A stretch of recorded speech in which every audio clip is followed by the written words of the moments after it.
The theater opened on Thursday, October 2nd, 1913, and it was a sold-out house where they paid the unheard of price at the time of like $5 or something like that.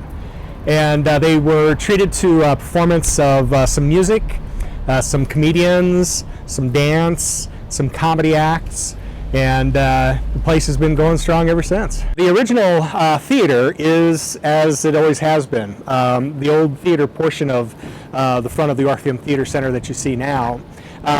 The building to the left of that, to the south of that, used to be the old King of Clubs building. And that was built in 1949, and in the mid-90s, the old community playhouse bought the old bar and turned it into an actor studio. And then eventually the city came along and connected the two buildings together, which is where you see the Orpheum Theater Center and the new lobby area right there that used to be a parking lot. They've done a couple of renovations throughout the years. It started off as a vaudeville house and eventually was home to some repertory theater. And by the late 20s and through the 40s, it was the home of B-movies, second-run movies for a very long time. And in 1954, the Sioux Falls Community Playhouse bought the theater and turned it into their home for the next 50 years.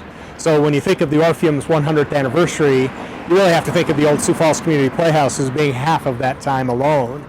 And but it's still now used for the Sioux Empire Community Theater. The Sioux Falls Jazz and Blues Society has its concerts down here.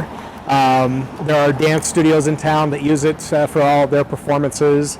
But really what has really driven the use of it lately has been a lot of meetings and events, things like that happen during the week. Above the old theater is office space, the Sioux Empire Community Theater and the Sioux Falls Municipal Band office out of the Orpheum Theater. And on top of the old bar to the south here, where it used to be apartments, is now the offices for the city's CityLink, Channel 16 studio. Yeah, back in the mid-2000s, the city of Sioux Falls took ownership of it after the old Sioux Falls Community Playhouse ceased operations. And they finished the link in between the two buildings and redid a lot of the interior, repainted, put new seats in, and also started a process that's still going on to renovate the old murals that people might remember from being inside the theater. How about that one that's real prominent in front there? That's still to come. Name or anything? No, we don't have any names for any of them, but they were just one of the original architectural or design elements of the building when it was constructed in 1913.